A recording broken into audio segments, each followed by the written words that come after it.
Assalamualaikum warahmatullahi wabarakatuh. Apa kabar anak-anak yang hebat, yang soleh dan solihah? Semoga senantiasa sehat walafiat serta dalam lindungan Allah Subhanahu wa Ta'ala. Kembali kita belajar dari rumah untuk mata pelajaran Pendidikan Agama Islam dan Budi Pekerti untuk kalian kelas 5 sekolah dasar. Anak-anak yang soleh dan solihah, terlebih dahulu marilah kita berdoa kepada Allah, semoga kita diberi kemudahan dalam belajar serta mendapatkan ilmu yang bermanfaat.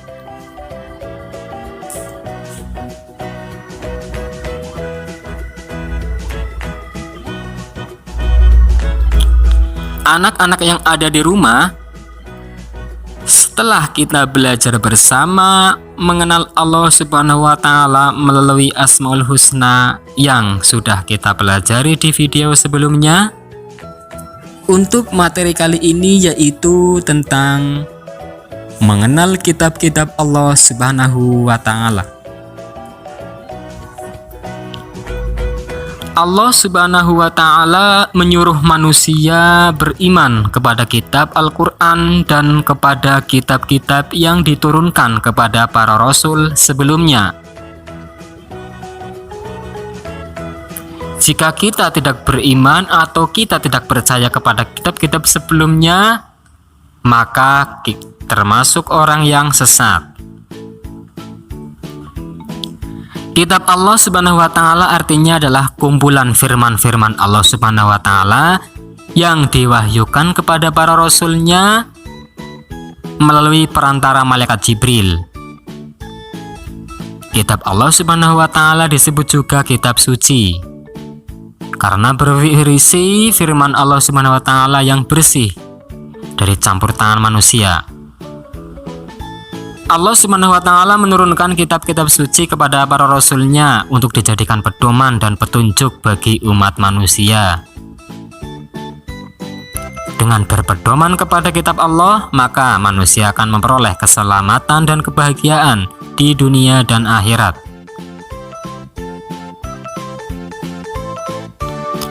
Berikut adalah nama-nama kitab Allah Subhanahu wa Ta'ala. Iman kepada kitab Allah Subhanahu wa Ta'ala merupakan rukun iman yang ketiga. Kitab-kitab Allah Subhanahu wa Ta'ala yang wajib kita imani ada 4, yaitu kitab Taurat, kitab Zabur, kitab Injil, dan Al-Quran. Kitab Taurat, kitab suci Allah yang pertama adalah Taurat. Kitab Taurat diturunkan kepada Nabi Musa alaihissalam ketika berada di Gunung Tur Sina atau Bukit Sinai. Taurat berasal dari bahasa Ibrani yang berarti syariat atau peraturan. Kitab Taurat ini berisi petunjuk kebenaran yang dapat dijadikan pedoman untuk memutuskan perkara yang dihadapi oleh orang-orang Yahudi pada saat itu. Kitab Taurat menerangkan dengan tegas akan datangnya nabi terakhir, yaitu Nabi Muhammad SAW, sebagai penutup para nabi dan rasul untuk menyempurnakan ajaran-ajaran sebelumnya. Kitab Taurat ini hanya berlaku pada zaman Nabi Musa alaihissalam. Kemudian yang kedua, kitab Zabur. Kitab Zabur diturunkan kepada Nabi Dawud alaihissalam, yaitu dalam bahasa Kiboti. Kitab Zabur tidak mengandung syariat baru atau aturan baru karena Nabi Dawud alaihissalam diperintahkan Allah Subhanahu wa Ta'ala untuk meneruskan syariat yang dibawa oleh Nabi Musa. Isi kitab Zabur ini adalah nyanyian atau puji-pujian bagi Allah Subhanahu wa Ta'ala yang dibawakan Nabi Dawud alaihissalam. Karena itu, kitab ini dikenal dengan sebutan Mazmur yang artinya nyanyian puji-pujian. Kitab Zabur ditujukan kepada kaum Bani Israel. Kitab Zabur hanya berlaku pada zaman Nabi Dawud alaihissalam. Kemudian yang ketiga, kitab Injil. Kitab Injil ini diturunkan oleh Allah, diberikan oleh Allah kepada Nabi Isa alaihissalam untuk meluruskan kaum Bani Israel yang telah menyelewengkan syariat yang dibawa oleh Nabi Musa. Kitab Injil ini menerangkan beberapa hukum dan mengajarkan manusia kembali kepada akidah tauhid, hanya menyembah kepada Allah Subhanahu wa taala. Di dalam kitab Injil ini juga menerangkan tentang kedatangan Nabi Muhammad SAW sebagai nabi terakhir.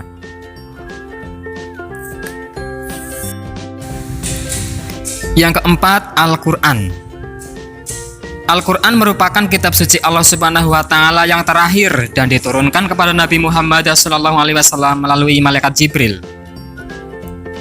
Kitab Al-Quran berisi petunjuk-petunjuk yang benar dalam beribadah kepada Allah Subhanahu wa taala. Al-Quran menjadi dasar hukum pertama dalam kehidupan.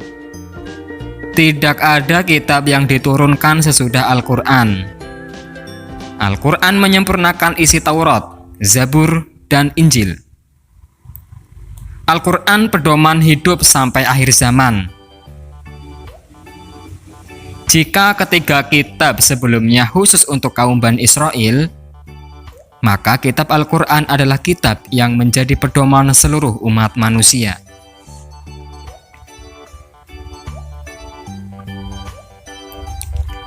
Pokok-pokok isi kandungan Al-Quran meliputi penjelasan tentang keimanan kepada Allah Subhanahu wa taala, memuat berbagai ilmu pengetahuan, ajaran tentang akhlak yaitu pembentukan budi pekerti yang mulia,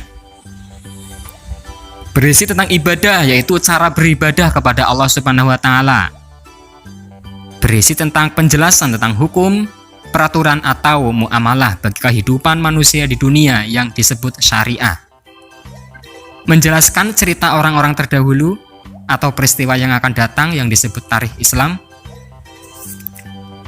memberi kabar baik bagi orang-orang yang taat menjalankan perintah Allah Subhanahu wa taala, dan ancaman atau peringatan kepada orang-orang yang ingkar kepada Allah Subhanahu wa taala.